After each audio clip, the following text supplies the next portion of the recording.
Meeting to get underway Wednesday, March 3rd, and welcome. Of course, as we all are very much aware, it is a virtual meeting. I will call the meeting to order. And before we begin, we do have regrets from one of our committee members, Erin Shepherd, is not with us this afternoon. She sends her regrets, and we will acknowledge that we will miss Erin and her comments and her contributions to the agenda, and hopefully our next meeting will be back in person, and Erin can be back with us. So, as usual, at the beginning of our committee meetings, we pause briefly for a moment of reflection. If you would join with me, thank you.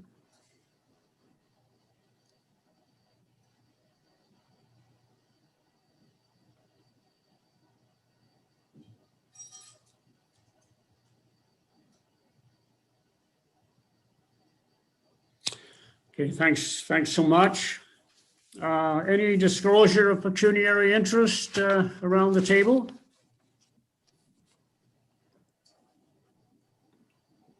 If not, doesn't look as if we have any presentations or delegations. They are always welcome. Maybe a little more difficult to do virtually.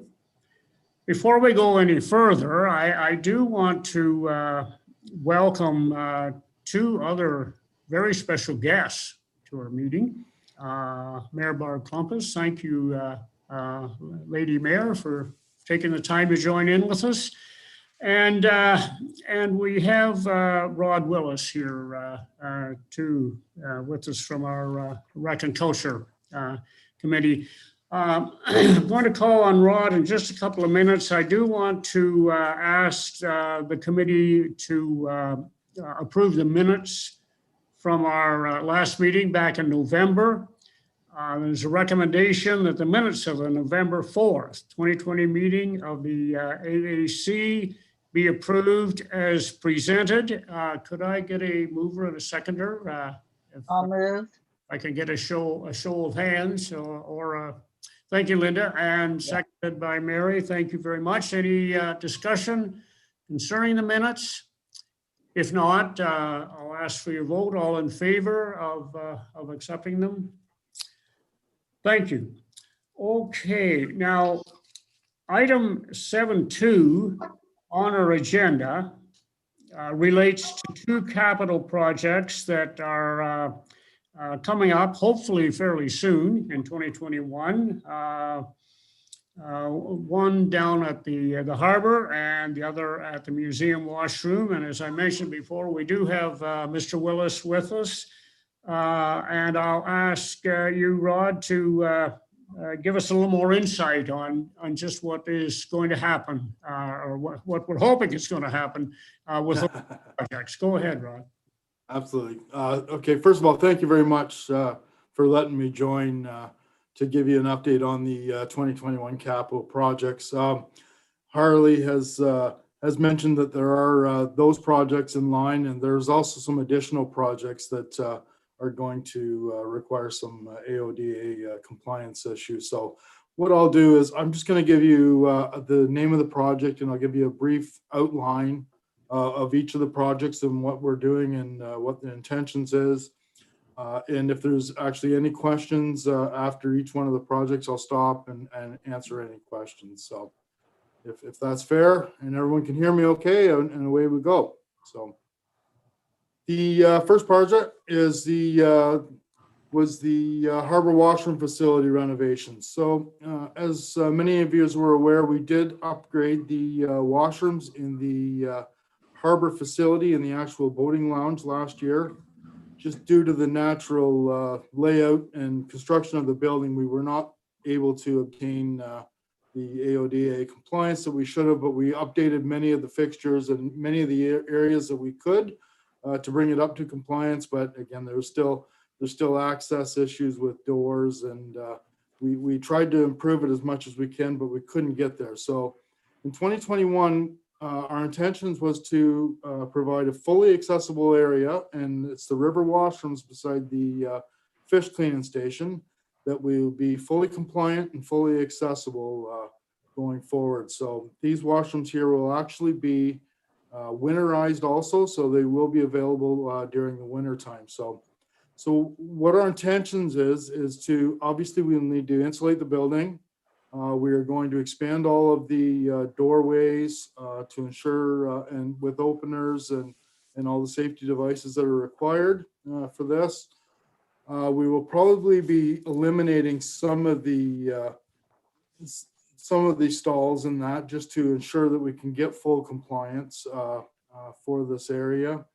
And actually, we're going to install 2 showers that will be fully accessible in the back side of the building. So currently, right now, you have to enter into each one of the washrooms and then go through a brick wall with a doorway, obviously, into the shower area. And our intentions is to secure that secondary entrance into the shower area and actually turn it around and you'll actually enter the shower area off of the back of the building. So these showers will not be accessible, obviously, during the winter time. We will shut them down for the winter months, but during the spring, summer, fall, they will be completely opened up.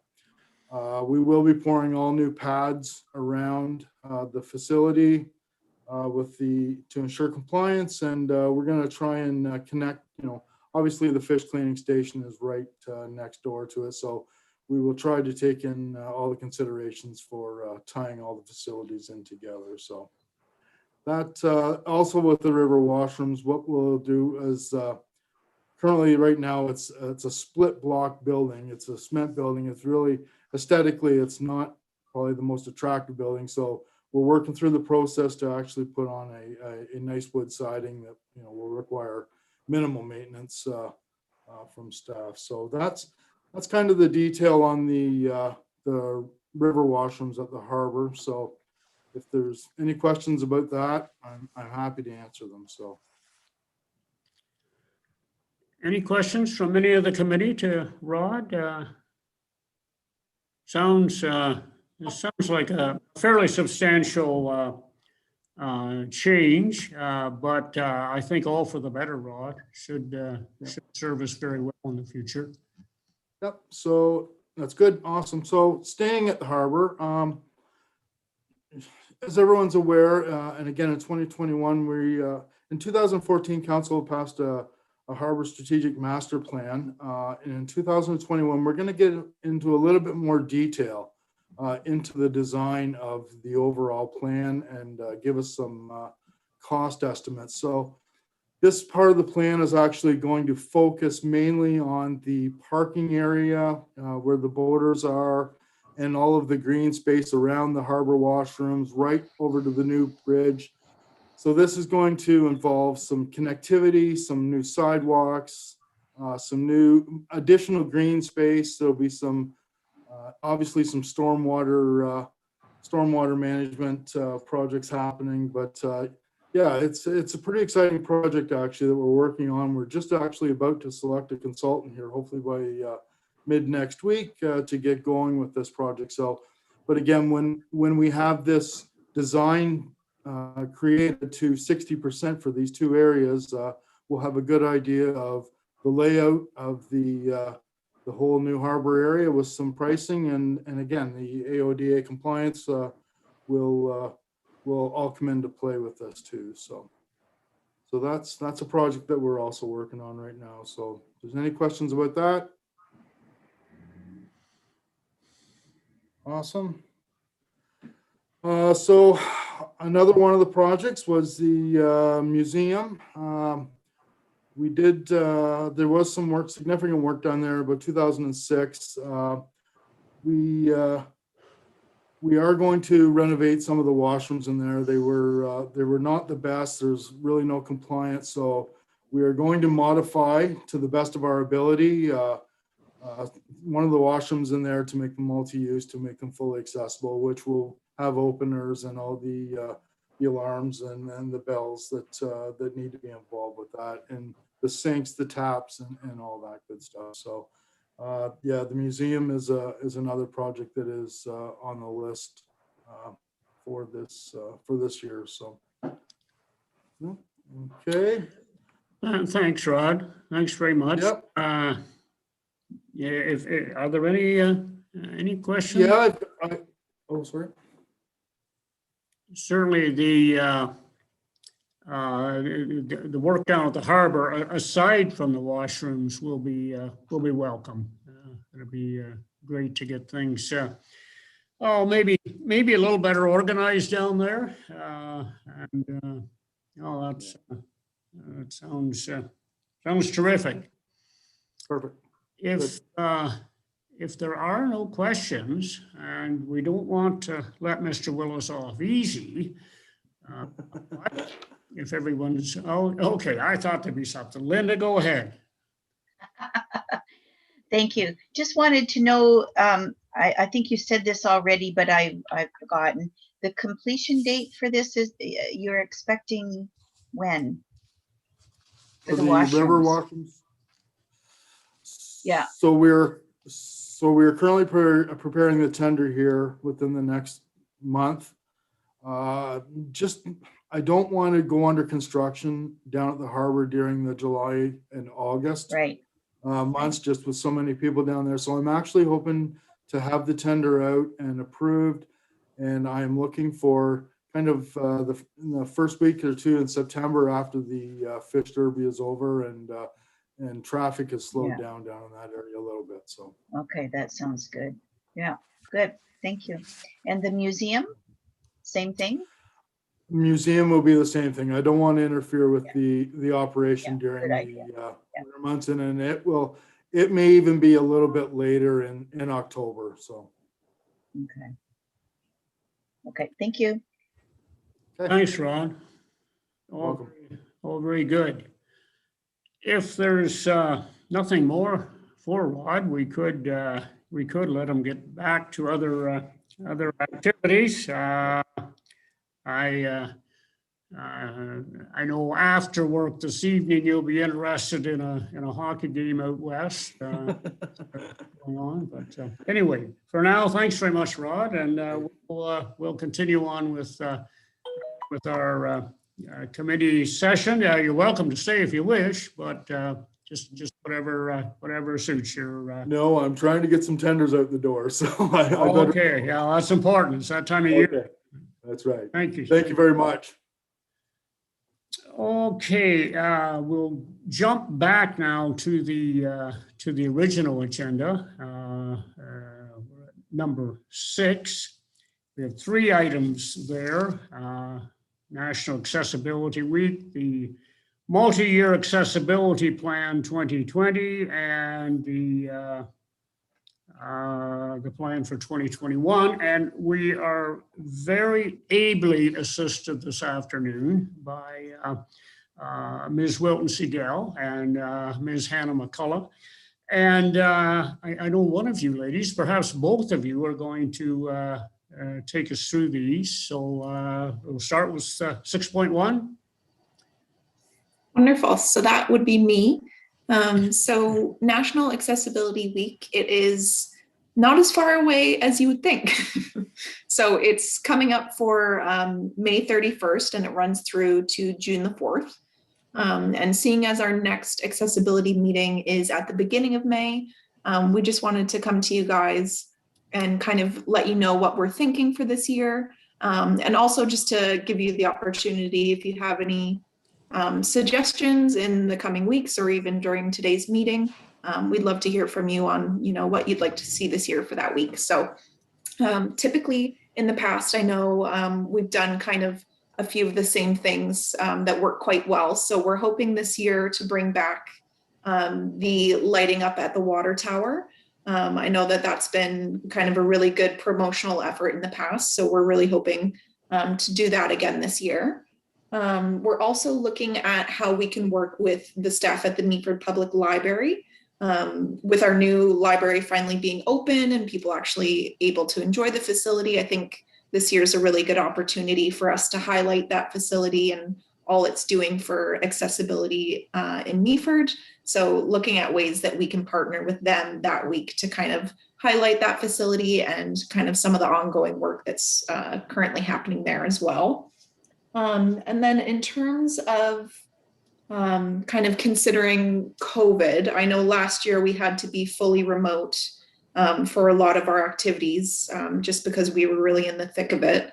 And I know with the way things are right now, things are looking good. We're in green, but keeping in mind that, you know, for the past year and a bit, we've kind of been in and out of the same situation. So just wanting to keep in mind that we will likely look at ways that we can do things quite remotely just to keep things safe and make sure that we're considering people's comfort levels in terms of community gatherings and stuff like that. So I don't know if anyone had any thoughts on some kind of cool initiatives that you've seen maybe remotely through COVID that you think would be adopted well, or if you had any thoughts.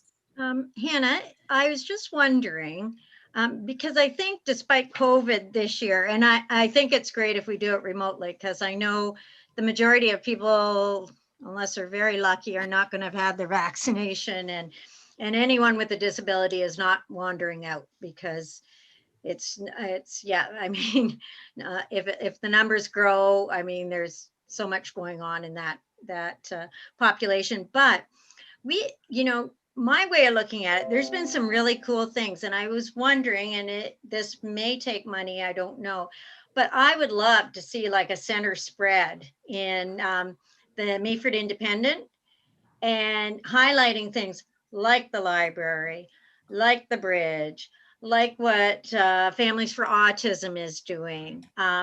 You know, we could even, you know, dementia-friendly communities, all those things that people don't realize are being done, and kind of highlighting, you know, what Beautiful Joe is trying to do. And because I often find people are a little down on accessibility because they don't really understand, you know, it's like the bridge, right, Linda? For Beautiful Joe, well, why can't people just go up and over the bake shop bridge until you try to do it in a wheelchair and decide, maybe that isn't going to work so well. So I just wondered if there was a way of, you know, and I'm thinking of the Independent, because I think what you've done on Facebook is great, but it's still a limited audience. And I think if Facebook keeps going the way it is, it'll be even a more limited audience, because it just gets overwhelming. So yeah, I just thought if we have to do things kind of remotely, I think it would be really nice to highlight those great stories, because Meaford really has a lot of them right now.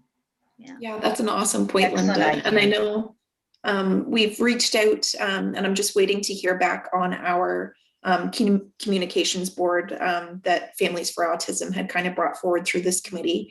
And I'm just double checking with our park staff, but I believe the last I had heard about it was that it should be installed. I think basically once the ground thaws is what I had heard. So just gonna check the timing on that, and in hopes that, you know, hopefully by May 31st, it's in the ground and we can look into promoting efforts like that across the community as well. Another thing of promoting the bus. Yes, absolutely. Smaller communities to have that, and then hopefully how that would link up with Grey County, and you know. Yep, absolutely. Yeah. Thanks, Mary. Good ideas. And yeah, and then we can add the two projects that Mr. Willis just talked about that are hopefully coming online shortly. And yeah, a lot of good things happening. There needs to be more, but we're whittling away at I think even explaining what this group does, and I'm telling you, people are absolutely bowled over when I tell them that in the policies for the town, that there's those checks. Did you think about accessibility? Did you do that? And they can't believe you guys do that. You know, it's amazing. So, I mean, that's huge way of doing behavior change. So we should be patting you on the back. Yeah, we need to blow our own horn more often. Okay, thank you. Thank you for that, Hannah. 6.2, the accessibility plan. And Hannah, are you going to continue, or is this back to Margaret? It's actually me, if that's okay, Councillor Greenfield. So I wanted to talk about 6.2 and 6.3 just at the start of every year to sort of review our work plan as staff, our commitments through the multi-year plan. So I will admit that one of our goals was not met in 2020, but I am so thrilled and excited to hopefully at the next meeting present the document that we've been working really hard on. It's a very good example of collaboration. We had the project coordinator, Nick Burt, help us, me and Hannah, primarily, and Jennifer Brebner as our graphic designer to create a working document really for contractors to use as a resource. So the intention really is to provide a document. A lot of large municipalities have this.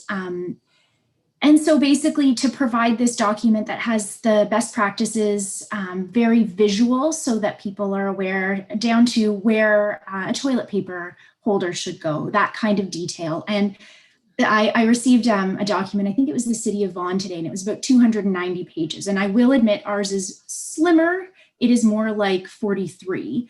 But at this time, those are sort of the high level projects that we're doing often, that we felt there was a lot of benefit to getting this going. And as I said, a working document that we can add to as we have other projects that this can fall into as well. So I'm hoping at the next meeting, as I say, on May 5th, I can provide the document in sort of final draft form prior to council's review of it, hopefully by June. So I was excited to share that news because it really has been long in the making, and I think something that the municipality can be very proud of when we finalize it. So that was just the update I wanted to provide. And as I say, hopefully May 5th, you will see this document.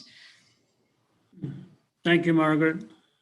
Thank you. Any comments, questions? No, just if it gets passed, it can go in the centerfold too. Absolutely. Yeah, for the amount of energy both Nick and Jen have devoted, I feel that alongside it maybe. Yeah. Good, okay, thank you. If there's nothing more concerning the accessibility plan, we'll move on to number 7. Oh, sorry, Councillor Green. If I could just highlight 6.3, I will not take. Yes, okay, all right. You go ahead. Sorry about that. So for 2021, in my work plan, and by virtue of that, Hannah's support as well, we have 3 areas of focus. And I just wanted to provide a quick overview because some of this will, I hope, come back to the committee for some input. So primarily the accessible policies. I hope we did a ton of work. I believe it was the last term of this committee on revising some of the forms that we use, talking about the procedures that we follow, and then of course the integrated accessibility standard policy. So my intention is that at the meetings, I will bring back some of that work to just see if it's relevant, if there are areas that we should be making changes to, or circumstances that have changed that we could do things differently. As well, we're always looking for grant opportunities. I'm hoping that there's something through the Ministry of Labor Training and Skills Development that, if possible, we can turn around to apply for some of the training needs that we have as a municipality. There's a bit of a training gap happening. So I'm hoping to be able to maybe receive some funding, and if not, still address that. But if there are grant opportunities in your through other organizations that you participate in, or just through reading that you see, please always feel free to bring those to us so that we can see if it's possible to pursue. And that was basically my update for that. So more to come. Thank you. Thank you for that. I just wonder, Margaret, we know that the I won't go into that, but there's no doubt about it. I think we would be further ahead with our plans on this this ties into the community well-being plan too. There's no doubt about it. The pandemic situation has just shut down, not completely shut down, but postponed so many activities, even just the research and so on and so forth. You can only do so much with the limitations. So it's good to know that it's still there, it's still with us, it's still in our mind, and it will go forward in the future. All right, 7.1 is Meaford moves and promotion efforts, and that's you ladies again. I'm happy to speak to this one. Thank you. Thank you. So you guys will probably remember, I think it was, oh gosh, maybe last summer, maybe last fall, we had brought forward some promotional documents for Meaford Moves through the committee, and we had gotten kind of your feedback. We had a pamphlet that we had put together on information for the service, and then we also put together a little just a quick information sheet that we can tack onto bulletin boards and stuff like that. So we've got those all printed out and we have distributed them to some local businesses.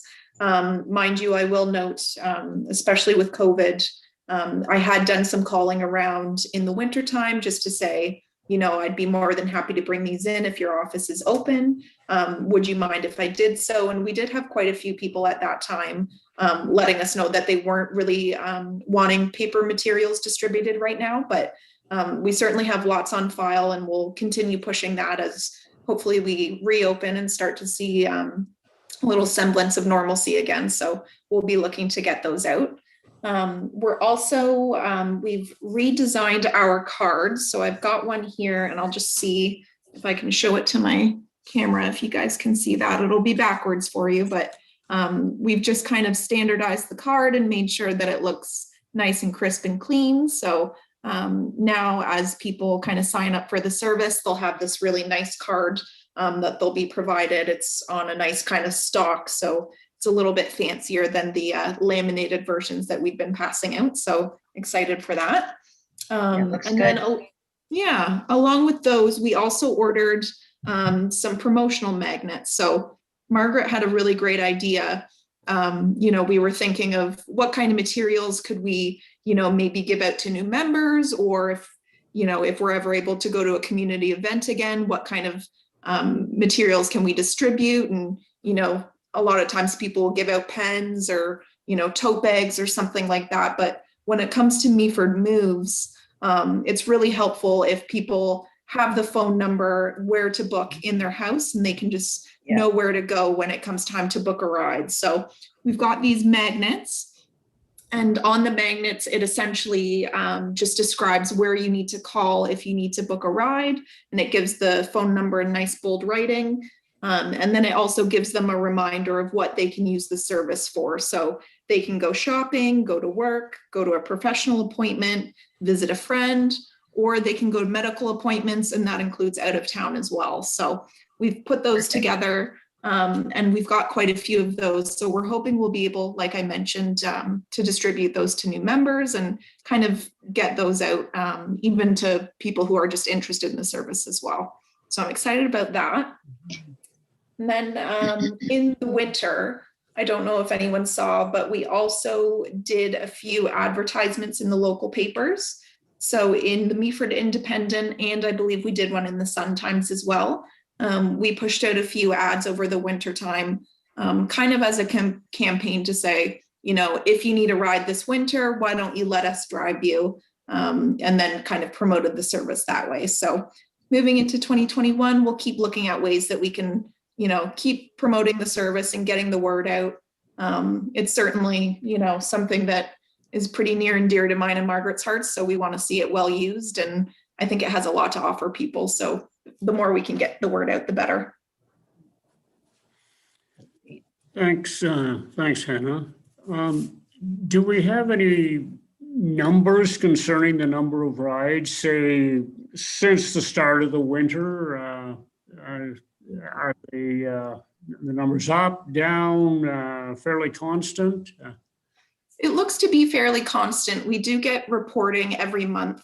When we fill out our invoice, we get to see, you know, how many riders we've had, that sort of thing. And it kind of breaks down if, you know, if they've had support person with them, if they were in a wheelchair, that sort of thing. So we do have that information on file. And if it's something this group would be interested in moving forward, I could definitely look at how we can kind of pull that information from that monthly report and just kind of present it to this group in kind of a clean, streamlined way. And that way you guys can kind of get a sense of what we're looking at for ridership right now.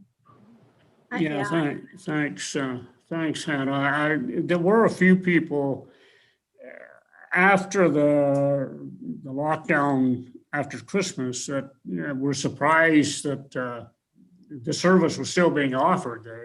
They thought, hey, it was discontinued at that time, but unfortunately, it did stay in service.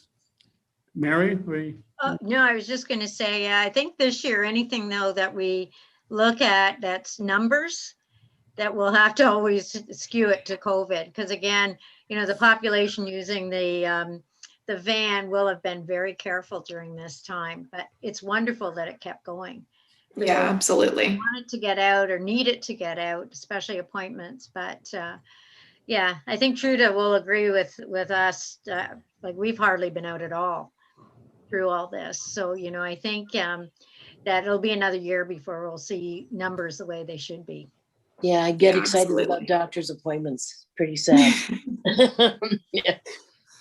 The furthest I get is either the hospital in Collingwood or the one in Owen Sound. I did get to go to Toronto a couple of weeks ago, but that was scary in itself. But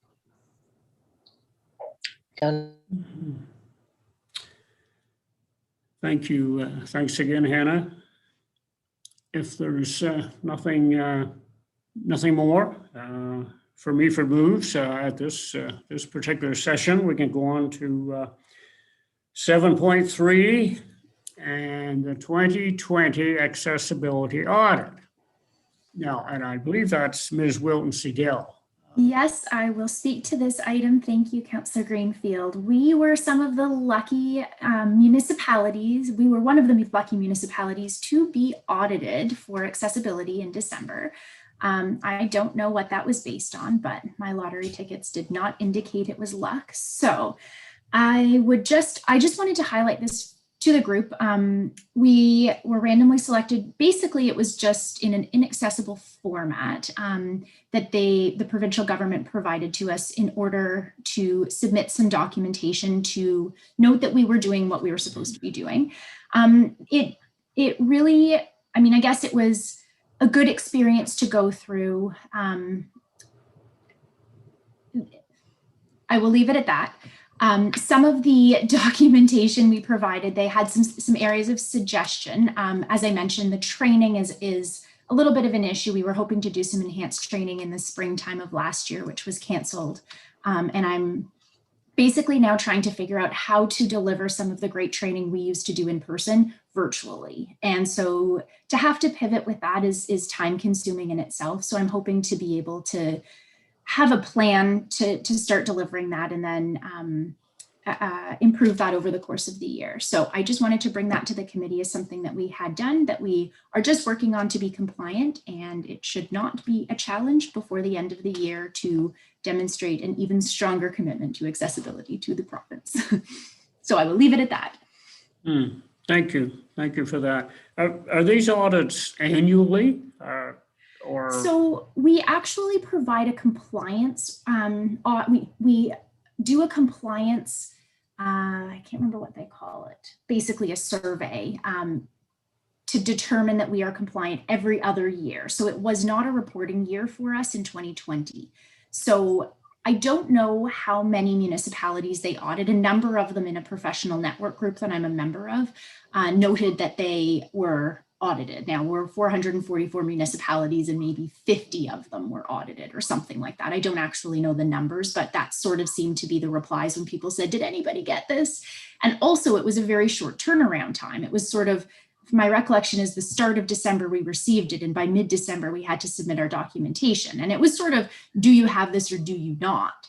But for example, one of the questions was, show us, there was some policy they wanted to know that had been approved with consultation from members of the public with disabilities.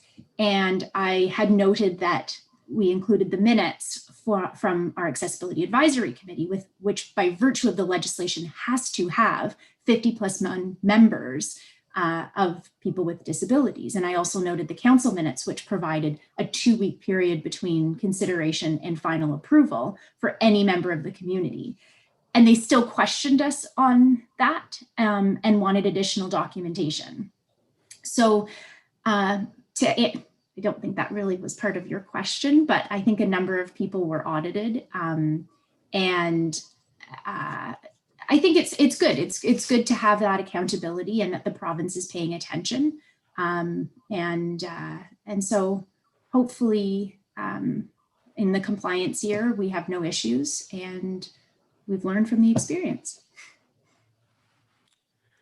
Thank you. I don't think I need to ask for doing this audit. The province didn't reward us financially at all, did they, for putting? I can't say that I have seen any together. financial contribution to our accessibility line items, but I certainly could inquire about support for some of the programs we want to implement above and beyond. So a good suggestion. Good for you. Any questions about the audit?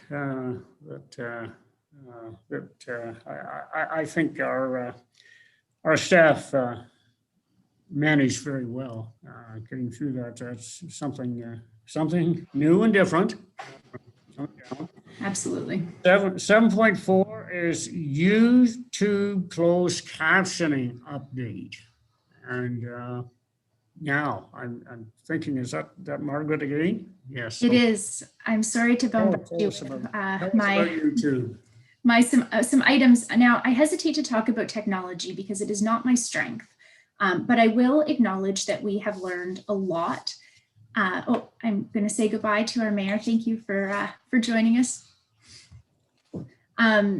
So I have learned a lot about YouTube and hope that I don't need to do too much more with YouTube in this respect, but we are trying to understand a little bit more about the challenges we have for closed captioning. So this was brought to my attention from by a counselor in December, I believe, that some of our longer meetings don't have automated closed captioning. And I feel that we are slightly at the mercy of YouTube in this because they are a platform that we basically have to use. There aren't many options. And so it's been very difficult to understand with them where the challenges lie with this problem. So it sort of seems like 4 hours is the threshold, and a surprising number of meetings in the last year have been over 4 hours.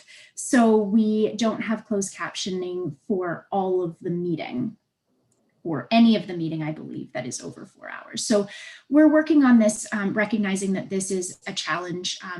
Some municipalities have decided not to post meetings after the fact if there are no live captions, no closed captioning, because it's actually, if I could say, against the legislation to have a video that is posted without closed captions.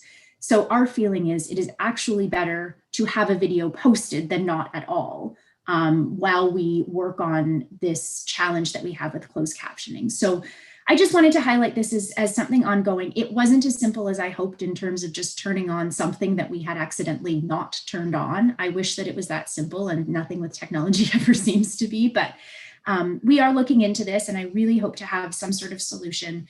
Right now, a couple of our options are finding some sort of add-on to our meeting that we perhaps would pay a subscription for that would do this after the fact. We did investigate live captioning, which is incredibly cost prohibitive, basically. I will leave it at that.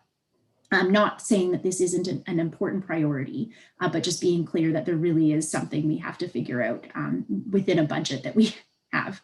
So the other option perhaps is looking at splitting the meetings from a technical side. So if we can't meet the 4-hour threshold, we would switch over meeting segments, but it might mean that it's broken up on YouTube if we can't piece it together. So anyway, nothing seems to be simple, but I did want to just let this committee know, because it is important, I think, to our community and to our residents to have those closed captions. So it hasn't gone without notice. And we are certainly spending a lot of energy trying to figure out how to stopgap this. So anyway, that is my update on that. Thank you for indulging the time to just review that with us. Thank you. Thanks again. Any questions, comments? It's hopefully by the time we get the pandemic behind us, we'll have all this all this virtual material down pat, and then hopefully we'll never have to do it again. I'd have to agree with you on that, but I do want to recognize that we have Derek from Meaford Hall, who has been providing us some excellent support so that Hannah and I can sort of take a step back from the inner workings of YouTube and other meeting tech. So I will just say how much we've appreciated his help in that realm, and he's been really instrumental in helping us troubleshoot all of the issues so that, even today we can have this meeting. So it's definitely a change I wouldn't have foreseen that we would be making a year, 2 years ago, say, but even just to have this committee able to continue working with what we need to, it's been really great. So thank you for that. For someone such as myself, who is completely, and I'm going to use the word ignorant to this type of production, I think our staff has done an amazing job. Just the bits and pieces I hear, it's not easy, and just because you get through one meeting doesn't mean it's going to work the next meeting. There's always a few curves coming down. Okay, that's great. We're at 7.5, the Community Wellbeing Plan update. And was there one meeting last fall of the Wellbeing Committee? Hannah, I see you acknowledging that. Yes. Yes, so we, our committee for the plan, the last time we were able to meet was September. And then we've actually just recently on February the 26th been able to finally meet again virtually. So that's been a big relief in terms of plan development efforts. But I just wanted to give you all kind of an update on where we are with the wellbeing plan. And I see this committee as being, on the go forward as we kind of work to implement the plan locally. I think that this group has a lot to offer in terms of feedback and participation, and I just want to keep you all in the loop. So last year we had released a survey early in the year, I think about February, I would say, in 2020. And that survey got really great response from residents. We had almost 450 people participate. And in that survey, we really asked people to identify what they felt was a risk to health, safety, and well-being in Meaford. So from that survey, we got, like I mentioned, a great response, and we've since taken those responses and kind of used the information provided to come up with our 5 areas of focus for the plan. So on Monday, we have a report going to council that'll detail kind of all of our ongoing work with the plan, but I'll give you a little snapshot of it right now as well. So our 5 areas of focus for the plan that we've identified through that survey and local data as well are mental health and addictions, poverty and income, crime prevention, and then supports and programs for youth, as well as supports and programs for seniors. So in my eyes, under the supports and programs for seniors, there's also a really important aspect there for accessibility. I know that it was kind of one of the main tenets that was touched on quite a lot in the survey, was that people would really like to see Meaford be more accessible moving forward for people. So that'll be something that I'll look forward to your kind of feedback on as we go through the next few months. We're looking to do some consultation efforts locally. So next week, we should have our second survey go live for the plan. So as I mentioned, that first survey really asked people what their thoughts were on what kind of risks existed in our community. And now that we know those 5 areas of focus, we're going to be looking at what can we do in those 5 areas to kind of address the challenges that we have right now and kind of see some positive change moving forward. So, you know, whether we need some new programs locally, whether we need to kind of look at what we've got currently for certain services and look at how we can promote those better, or, you know, get public knowledge about them, that sort of thing. So that survey will be live next week, and we'll be doing some promotional efforts locally to make sure that people are aware of that. We also, in light of COVID, we were really hoping, even, you know, in September of last year, we were quite hopeful that if we did push consultation efforts to the spring, that there was some hope that, you know, life might be back to normal. Unfortunately, I don't see that as happening right now. So we will be looking at doing a virtual consultation session on March the 31st. So if you've seen any of the sessions that have been happening for our transportation master plan or some of those road projects, it'll be a similar format to that. So it'll happen on Zoom, and basically we'll be looking to kind of present the findings of the plan so far to members of the community who want to participate. And then we're also going to be giving lots of opportunity for people to submit their comments and questions, or if they don't want to do that beforehand, they can certainly join us during the meeting and ask those live as well. So we'll be looking to consult that way. And then from there, I really just wanted to give you guys lots of notice that, you know, this kind of consultation will be happening in the coming weeks.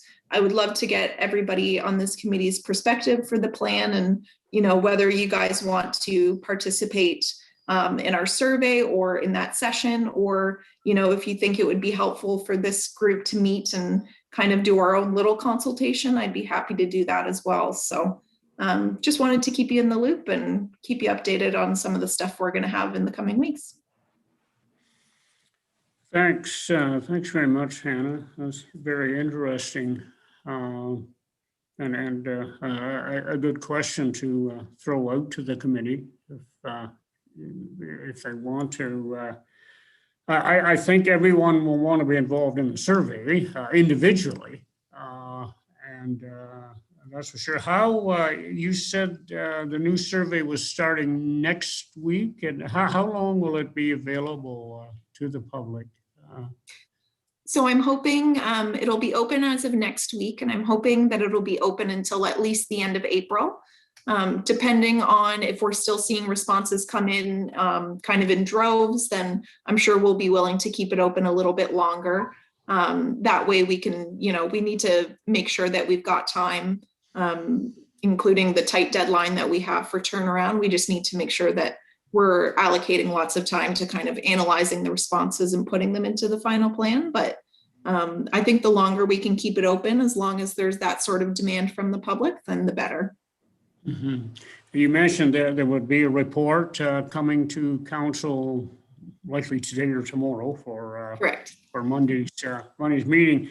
We'll try and get the survey mentioned during the meeting just to give it a bit of a lift. You mentioned the 5 main topics: mental health, poverty, crime prevention, and seniors and youth support. Was that the last 2? Yeah. Correct. Yeah. They're all very important, and I can, I can think of them all being a factor in our municipality and our surrounding area too. So, yeah. Absolutely. Great. Any questions?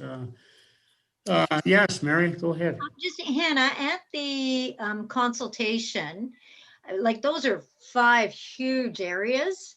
So is it just kind of to solidify generally how people feel about them, or can you see in the future that could be broken up a bit? Like, it just seems very big.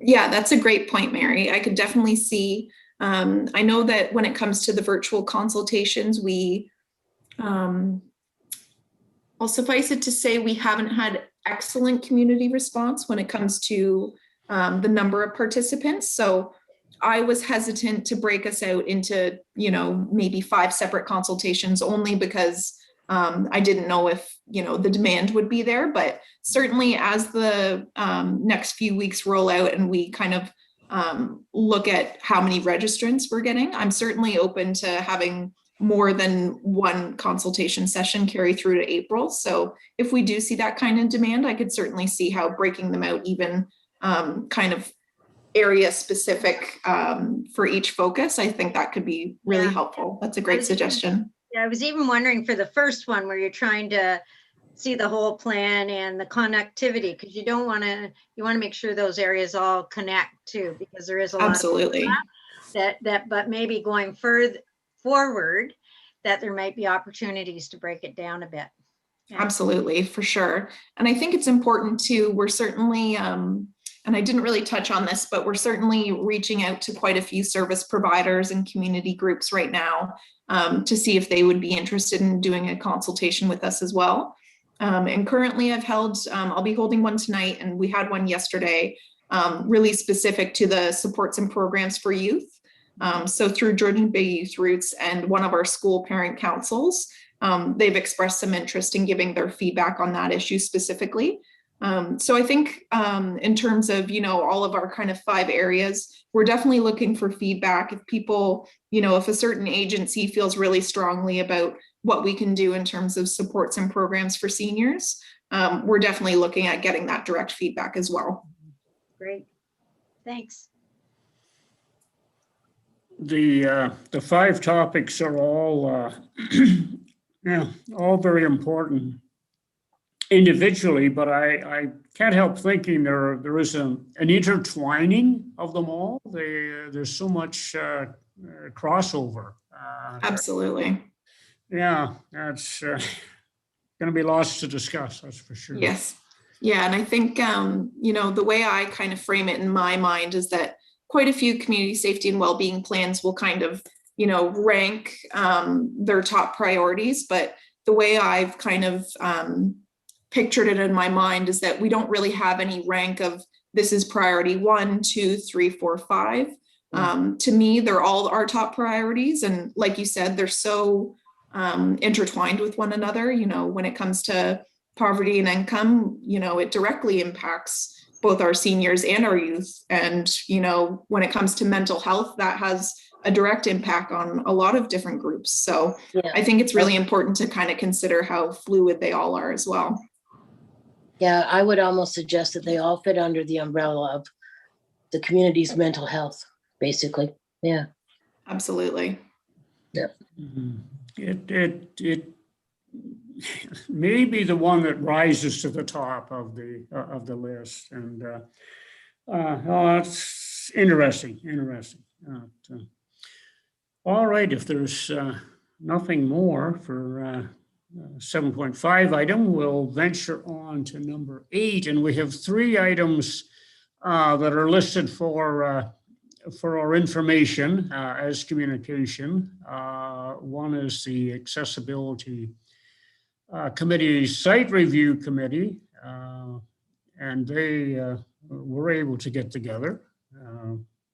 And then the minutes from the Grey County Joint Accessibility Advisory Committee and the minutes from the report from Grey County Community Transportation. And once again, I'm going to call on, I think, Margaret, you're going to at least get started. I just, before you do start, Margaret, the site review subcommittee, I want to thank Mary and Linda. I think you ladies have done just an exemplary job at going over the various plans and projects and seeing things that I have to admit some others don't see. And it's great that you pick up on that and ask about it. And I really appreciate your efforts, and I think it's safe to say there will be more coming forward. And so be prepared, and we'll let Margaret take it from there. Thank you. Thank you, Councillor Greenfield. I don't have anything specific to say. I did include 8.3, the report that went to Grey County, just because this committee had taken an interest, rightfully so, on the community transportation, especially as it relates to accessibility through the county. So I just included that as an information. I don't know that it was circulated in December, and I apologize. I probably should have done that earlier, but I thought I would just share that. I did reach out to the manager of transportation prior to this meeting and the agenda, and I asked if she wanted to provide an update of any sort, and she just said perhaps the report was adequate. So aside from that, there wasn't too much. I always include the Grey County in minutes just for information. We aren't a formal member of that committee, but I do participate just as a sort of silent person, especially virtually, very silent. And just to see what's happening at the county level and to make sure if there's anything that we could participate in that we were available to. And then again, as Councillor Greenfield mentioned, the review for the site review, the work of Mary and Linda is so invaluable to our organization, and to be able to be timely and respond as things come up. Staff do try to kind of lump things together so it's not piecemeal here and there, but it is a time commitment that we appreciate very much to be able to provide that look at the alternative perspective. So unless there are any questions under items that I've just mentioned, they're just more for information. I think Linda and I enjoy doing it too. We both learn a lot. That's a relief because there are lots of projects upcoming. One thing Rod didn't say, the Bogner Hall construction is underway, I believe. And I had mentioned, or I shouldn't say it's underway. I know that it is still going ahead is how I should phrase it. And he had mentioned, or maybe Nick had mentioned, if we wanted to do a tour at some point. And I wondered about if we could do an in-person meeting, perhaps when the construction is finished, we could have an in-person meeting out there. Perhaps even the bus could take us there. But I just thought that might be a really important thing for this committee to see. It's a really great initiative and really important for the community. So I thought that in the absence of Rod mentioning that, I would just highlight it as well. Yes, That sounds great. sounds like a good idea. And that's a fairly big project out at the Bogner Hall. And so it will take some time, and I'm sure the COVID situation, especially when it comes to supply of materials, has had a bit of a negative effect on that project. But yeah, that sounds like a great idea. And then we'll hopefully be able to do it before the beef barbecue in July. Linda, go I ahead. just had one comment. I just read that the government is put money aside for the Grey County transportation and some for Meaford too. I read it in the paper. So that's kind of cool. Yes. Aside It's from the never gas enough, tax? but it's good. Pardon? It's aside from the gas tax, or was it a gas tax announcement? It didn't say gas tax, so I wasn't sure. Yeah, this was provincial, wasn't it? Yes, I think so. Yeah, yeah. It's just this week, just maybe Monday or Tuesday, or maybe yesterday. It wasn't very long ago. Yeah. So, Any money is welcome. yes. Well, we'll see how and where it gets distributed, I guess. If there's nothing more concerning agenda item 8, 1, 2, and 3, number 9 is the roundtable discussion, and that's the time to open it up to every comments, concerns, questions, maybe a few answers. I don't know, but Mary, would you like to go ahead? Oh, sure. No, I just was bringing a little bit of a report from the Dementia Friendly Committee for Meaford. And I don't know, you may have noticed, I believe it was before Christmas, you may have got a postcard in your mail. The committee anyway, saying, call a friend, do that sort of thing. We were quite, and anyway, that seemed to have gone well. But I said I would mention here is September 21st is World Alzheimer's Day. And so the committee, we don't know exactly what we're doing yet. We're hoping to do the flag raising, which will be easy because I think you guys still have our flag because I forgot to pick it up. But anyway, our next meeting, we'll be talking about it, but we're also hoping to maybe incorporate the library into something, the museum into something.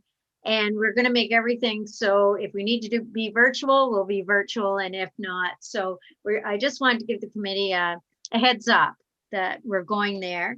And the other thing that I'm just more reporting on as a mom is that World Autism, that raise a flag from Ontario, the Autism Ontario is April 6th. So I've written the town today just to see if they would want to raise the flag. I have the flag. We had one last year, but everything shut down, so we couldn't do it. And I don't think we'll do a ceremony or anything. It'd just be nice for the families within town, and it is amazing me how many families in town have children with autism.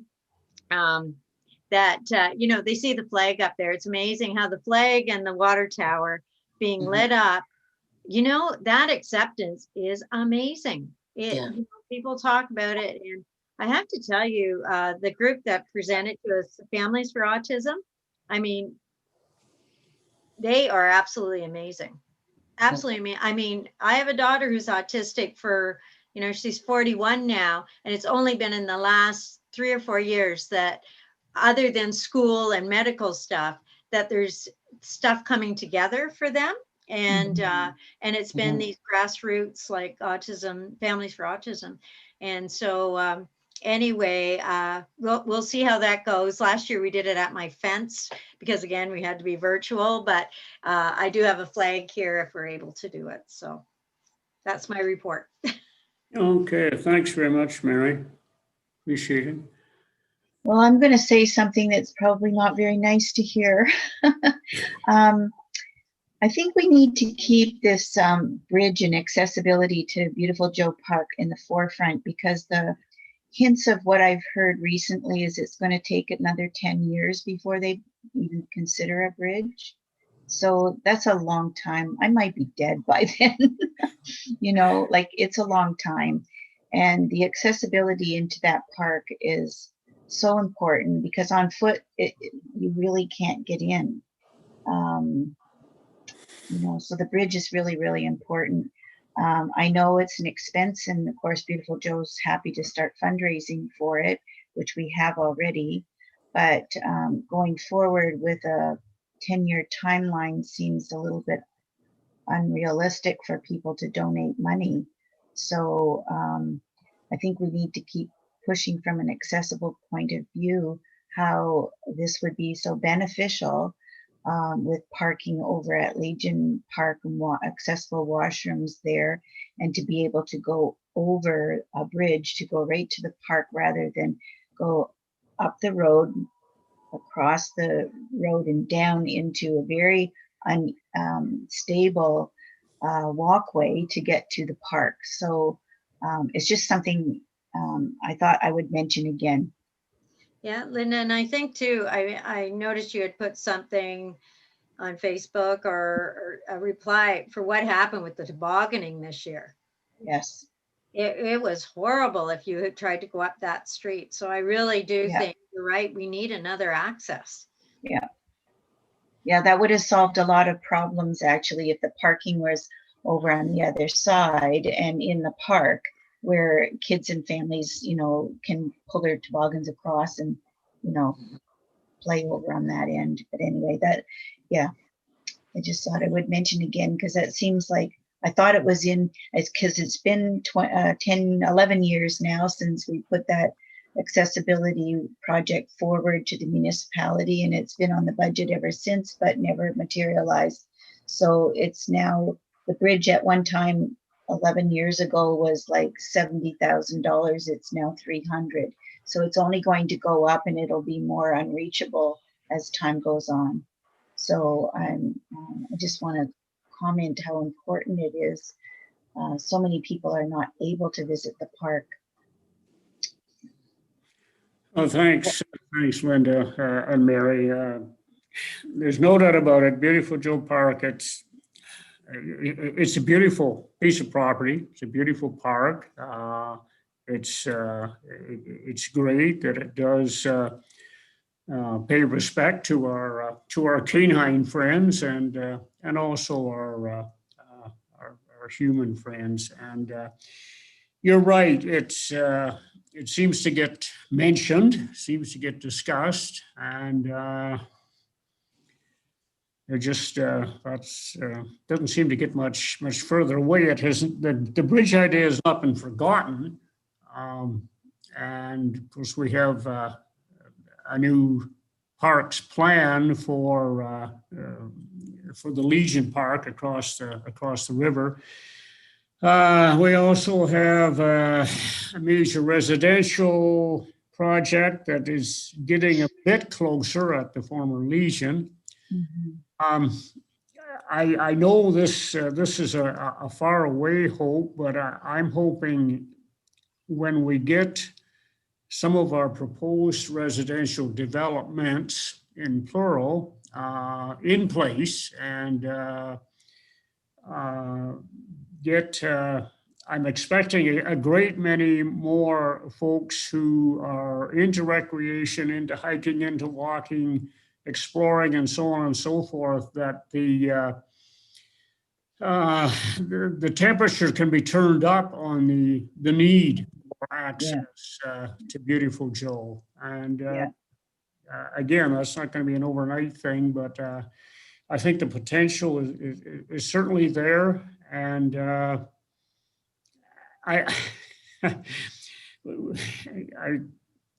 municipalities seems to be very hung up when it comes to the topic of bridges,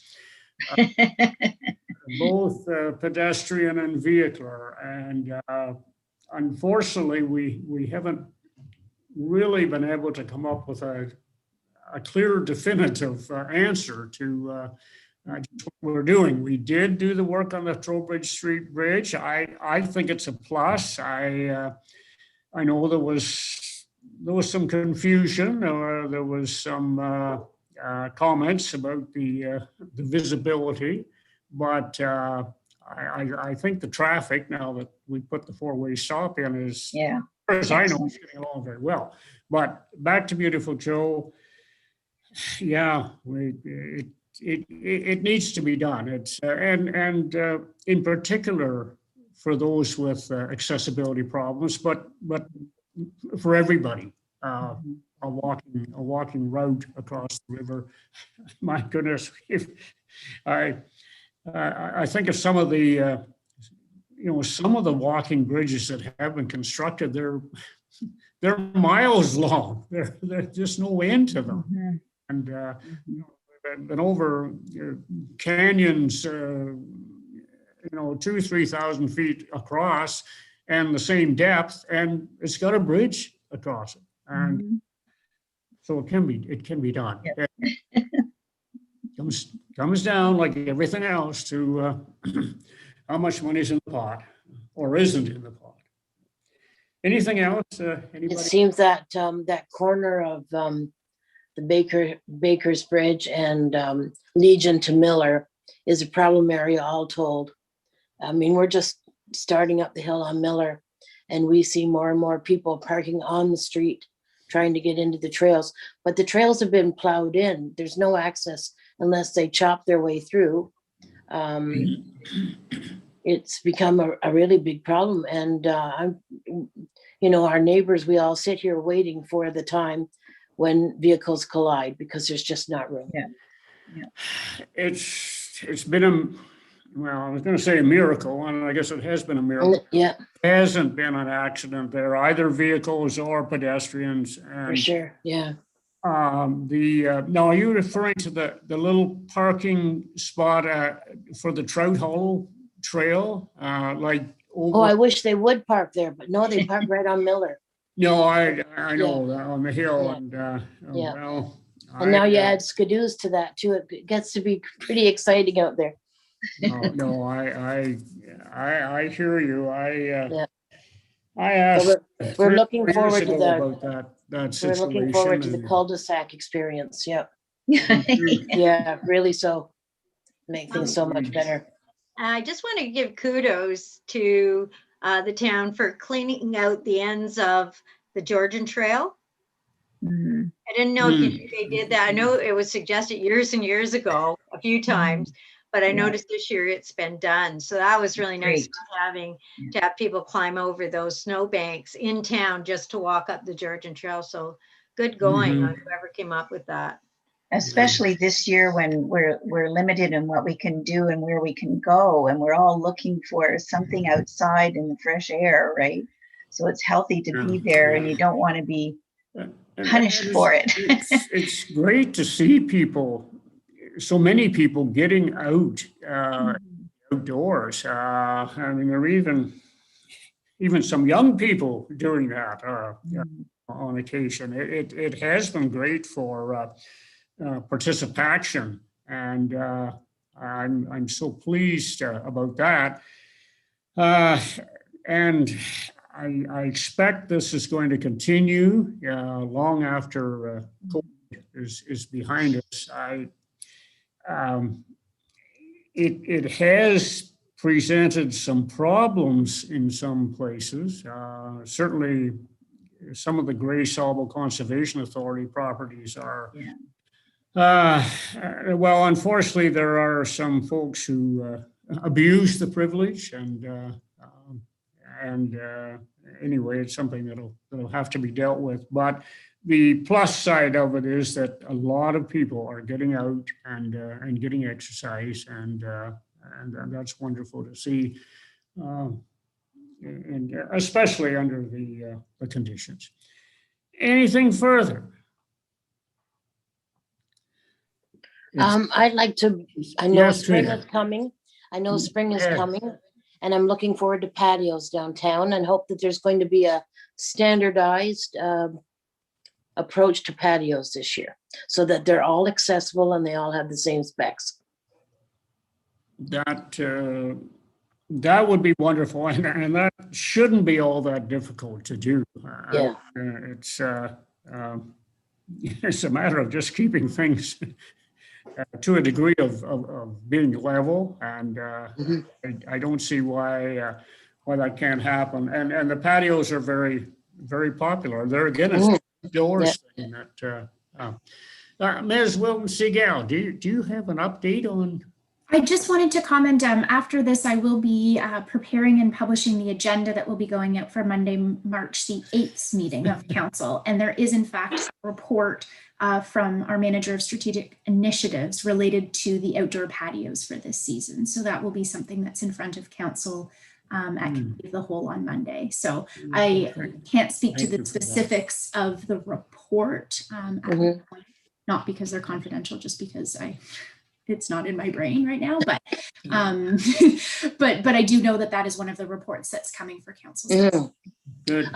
After speaking to a few of the restaurateurs along the area, they've suggested that they would like their tables closer to their door. I don't know how many times they've stepped out with a plate of food and had a bike or something else go whizzing by, and to maybe bump the sidewalk out to where the Jersey barrier is. It's like have the sidewalk run on the outside rather than on the inside. My only personal comment is that I found there was nowhere downtown to park my scooter close enough to anybody's door to make that effective. My scooter was blocking the sidewalk no matter where I put it. So, and I don't know how to fix that. So I know, Truda, in Napanee, that they did that. They jutted out and you just followed the path. yeah, Aurelia did the same Probably thing. even Exactly. include some scooter parking in there, but it did keep everybody they were close to their doors then. They didn't. Just makes so much more sense. Yeah. No, that's a great idea. Nobody's sitting on the road either. Yeah. What I mean. Yeah, that's right. You're not sitting right on the road. Yeah. Right. Okay. All right. Well, sounds like Monday's council meeting is going to be interesting. Yeah, for sure. No, that's great. And that's a good idea about the sidewalks. yeah, I felt sorry for the wait staff last year. I mean, some of them just, they have to be literally right out on the sidewalk before they can see who is coming and going. And must have been a challenge.